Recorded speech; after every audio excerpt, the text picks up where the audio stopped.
So many messages still coming in this morning, and fans, as you might imagine, Simon, of other clubs dining out in the fact that Manchester United are announcing that they are moving to a new state-of-the-art stadium which is going to be built over the next 5 years, 100,000 seater stadium.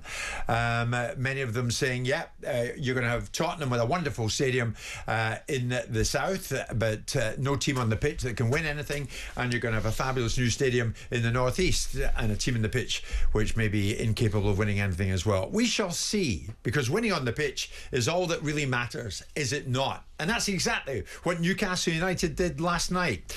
They earned 3 points following a scrappy 1-0 win over West Ham United, and they move back up to 6th in what is a European battle.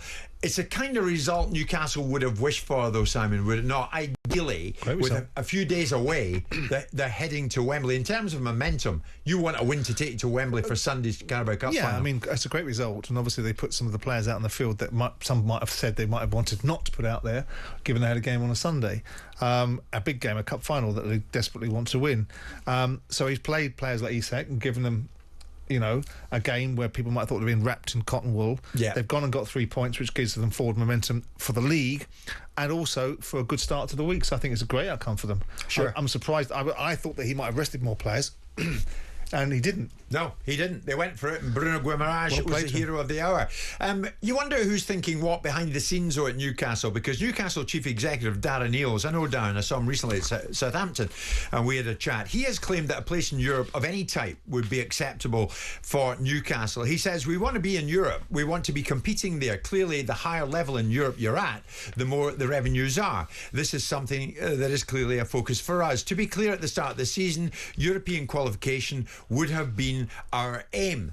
And if you remember, the sporting director Paul Mitchell stated some time ago, I think he was speaking to the Club Channel last July, that Newcastle want to get to the top tier of football in years to come. We've got some great elements that make me super excited and have been drivers to my decision, the coach being one. And I think in 5 years, I feel like we can be really challenged for important things and at an important level, and that's where we need to do. We have an ambition, and we need to now plot a strategy over time to get to that ambition. And like I say, not just get there and partake once every 5 years, get there and partake every year and put Newcastle United on the global map where everybody, our name, our brand is on the tip of everybody's tongue. That is kind of my big driver, is to really establish us in the global game in the right way, from play development, young players, a dynamic philosophy of play, the women's game being at the forefront of that change and development in that aspect. These are all big. I hear what Mitch is saying, Simon, but here's the thing. You can't be talking about the Europa Conference League, can you?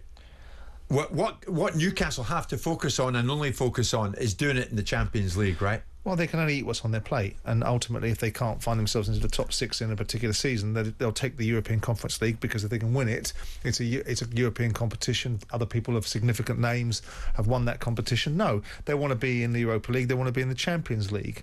The difficulty for Newcastle is the deck stacked against them. If their ambitions are lofty and in short order, if you've got Newcastle's got a turnover of £320 million. You've just heard that Man United, that stink on the field right now, have got a turnover of 650 million quid. Now, yes, that has enabled them to be enormously profligate and buy players that have wasted a lot of people's time and money.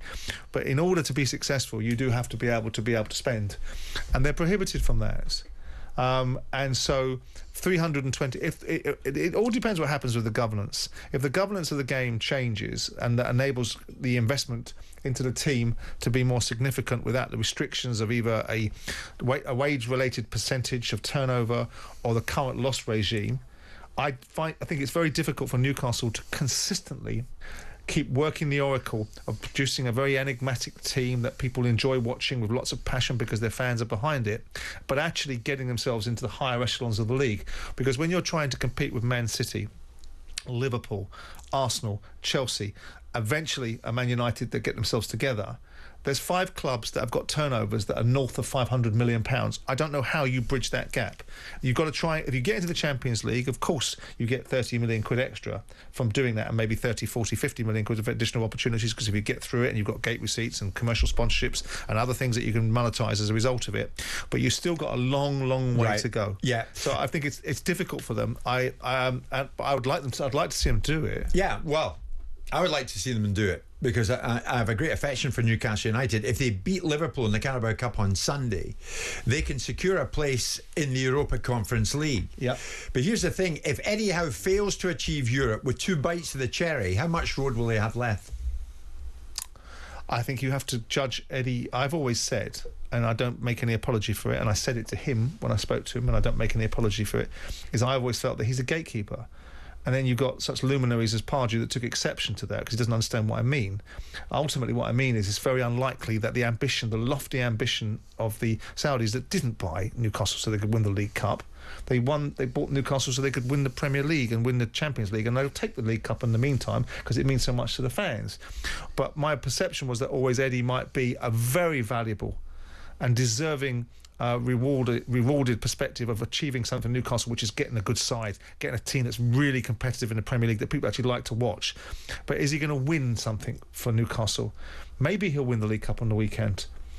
But I don't see Newcastle, not because of Eddie Howe, but because of the restrictions that are put upon their ability to be able to spend, that mean that Eddie might well be a casualty in 18 months' time, knocking on the door of the FA's building to take over from Thomas Tuchel. But what's some new guy in place of Eddie going to achieve if you're under the same restrictions? Because you change, don't you? You evolve. And ultimately keeping the optics of Newcastle fresh in the minds of the broadcasters and the wider world. People change because, irrespective of their circumstances, they think that maybe someone can get that extra 10%, which might get a little bit more performance, and we keep on building.